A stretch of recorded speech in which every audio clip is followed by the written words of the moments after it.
Yeah, very excited. Um, it's a great spot to be in. Selection Sunday, as I say many years, has been my favorite day of the year since I was a young guy that knew what basketball was and have great appreciation for hearing your name called. And I know that was an excited room.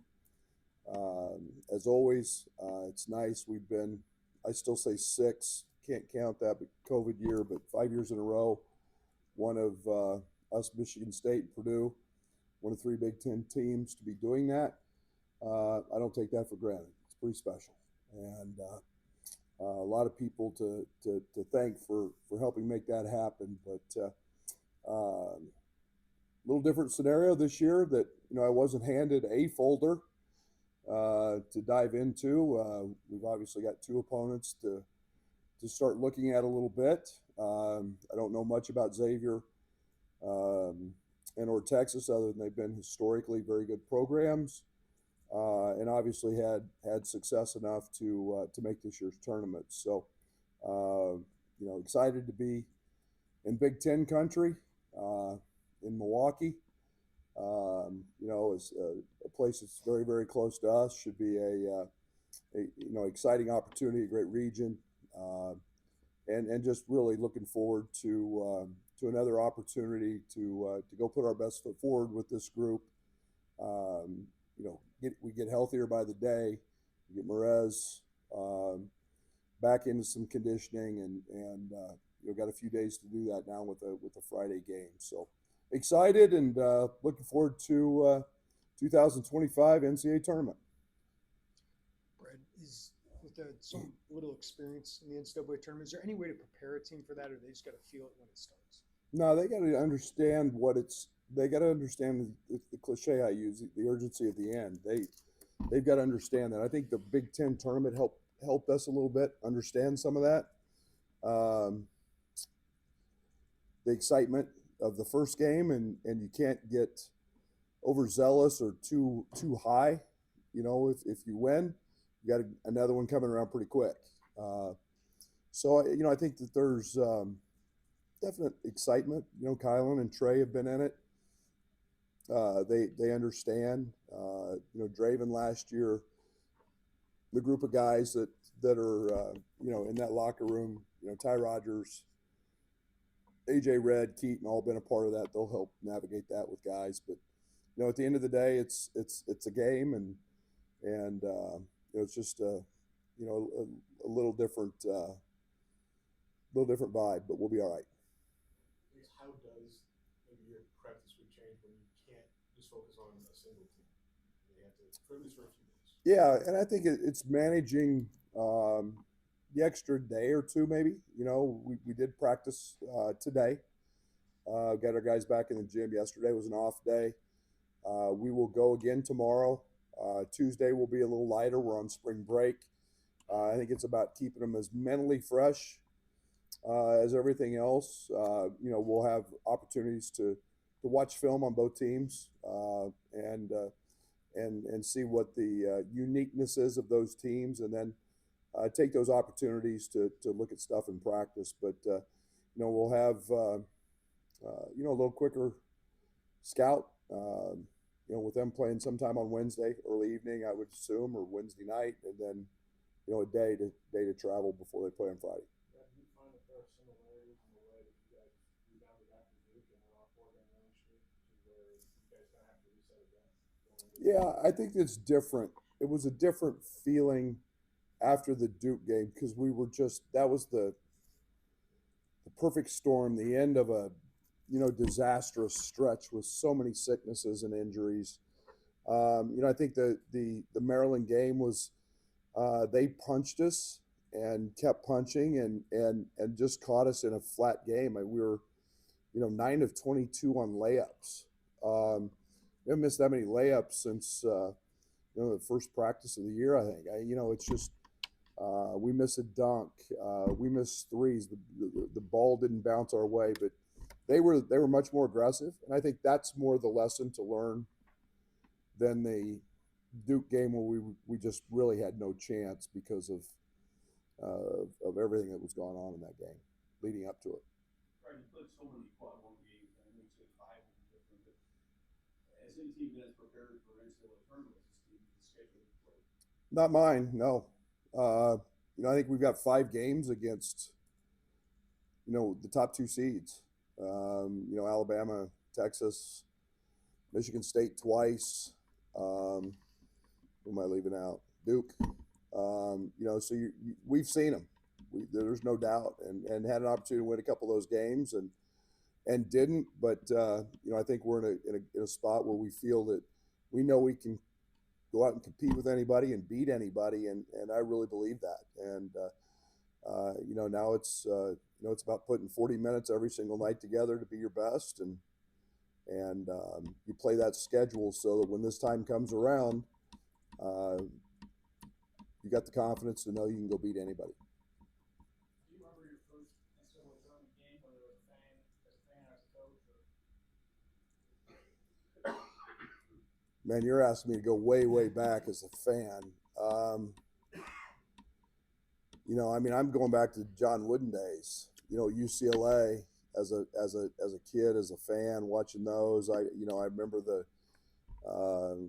some of the, Notre Dame, Kelly Tripucka and Adrian Dantley, and I remember the John Wooden, Bill Walton games, and then as a coach, my first game was as a head coach was pretty memorable game, beating VCU in the 5-12 game, on a 4-point play. So you don't forget that one every day. So yeah, that's the fun part of this time of year, is brings back a lot of great memories. You love hearing the theme song of CBS and the tournament. It's all fun.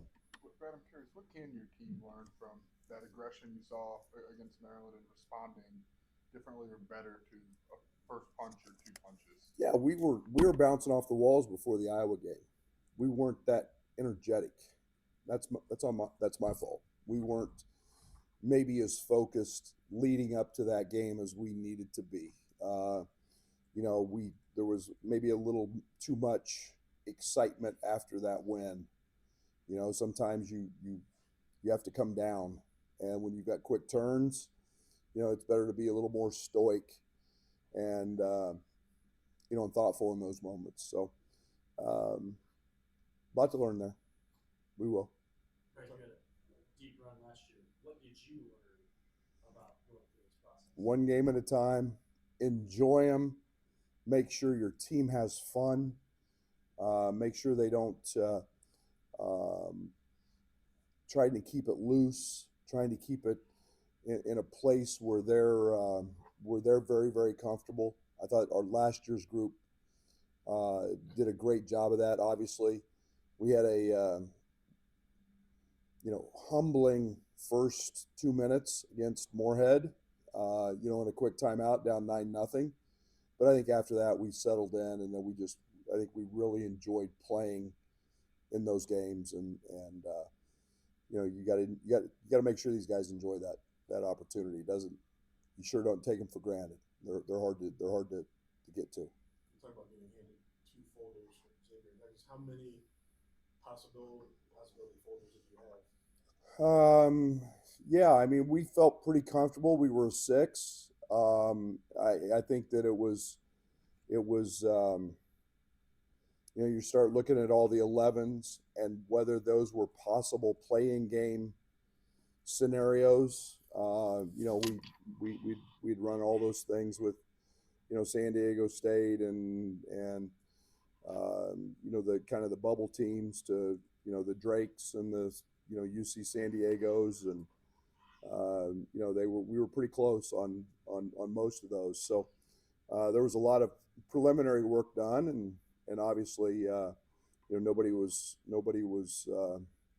exactly sure until they make the announcement. Right, when you turn over the entire roster, it's not always guaranteed you get back here. So what was key to getting another bite at the apple in the NCAA tournament with this group? Yeah, one, we're pretty talented.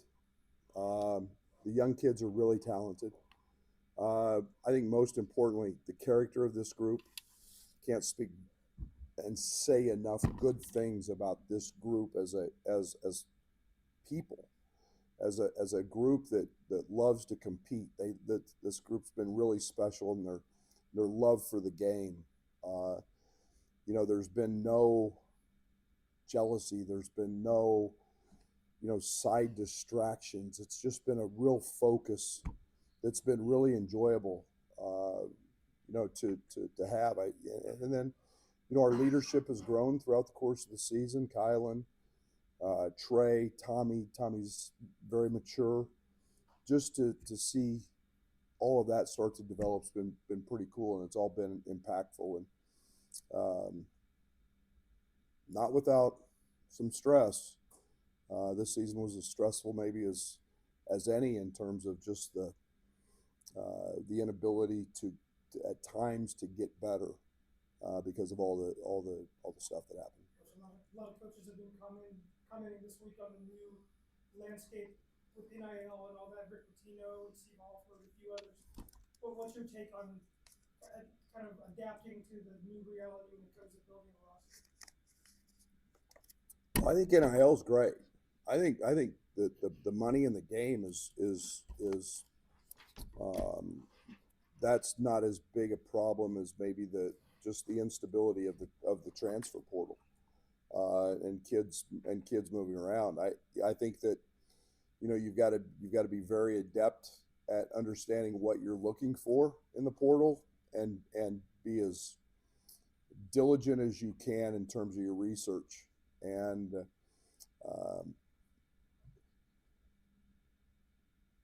character is always a piece of that. And for us it is talent, yes, but and then having just a plan. You just can't go take the randomness of that.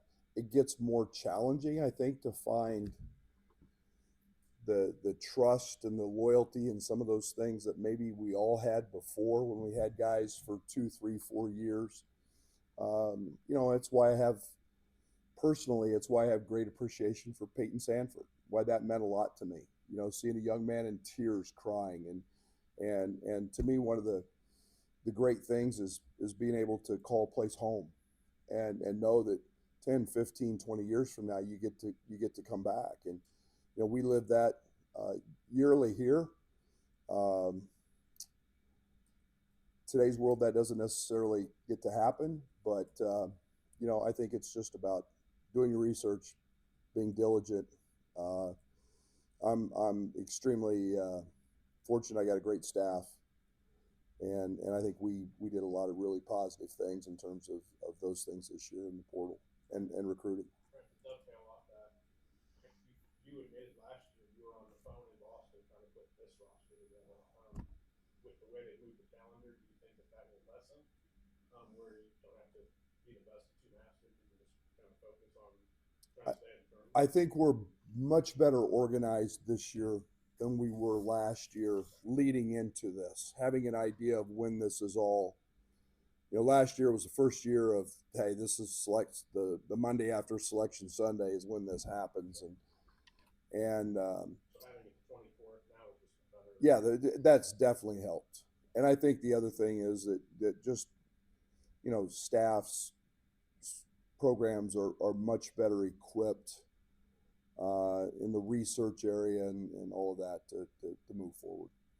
Just to clarify, you'll watch games from both teams with the players and start presenting game plans?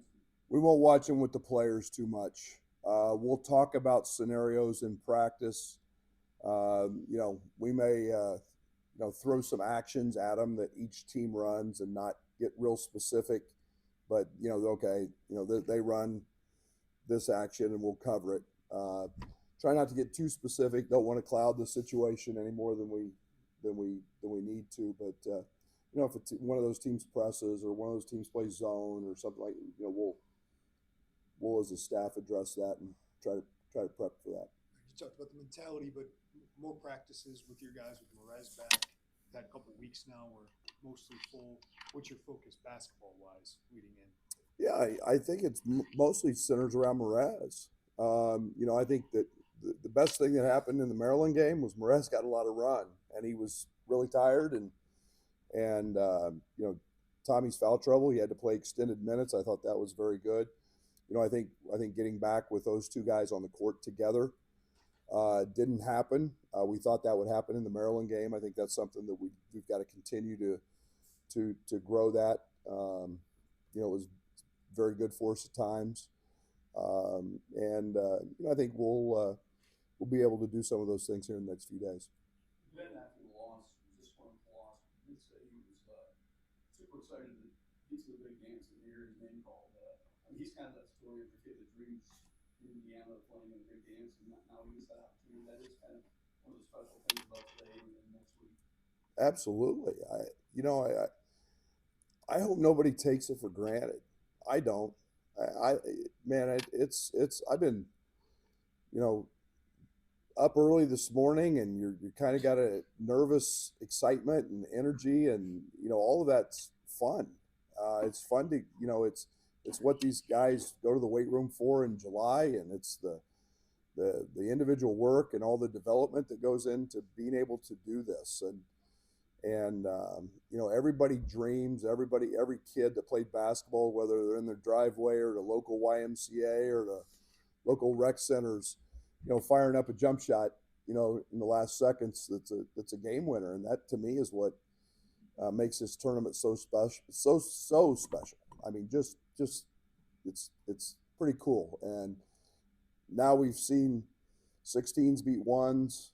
We've seen every kind of upset. This year will provide some sort of crazy upset, and that's what dreams are made of, and it's what makes basketball and this tournament pretty doggone cool. Who did the prep work for all the potential 11s and others? Yeah, there's a group of guys. We've got all of our GAs on it. Kind of headed up. Patrick Biddle heads that group with J.C. Keller and Jack Bourne, and those guys are way ahead of the game when it comes to doing that. As our staff was dialing in more with Big Ten tournament and postseason, those guys were working on that kind of stuff a lot. And then there's, you know, they get the managers helping. There's a group of them that, you know, printing off stats, printing off rosters, schedules, all the analytics that are out there. So yeah, it gets pretty detailed. That folder's gotten a lot thicker since my first year in coaching, when it was kind of a roster and a stat sheet. Thank you. Thanks, man.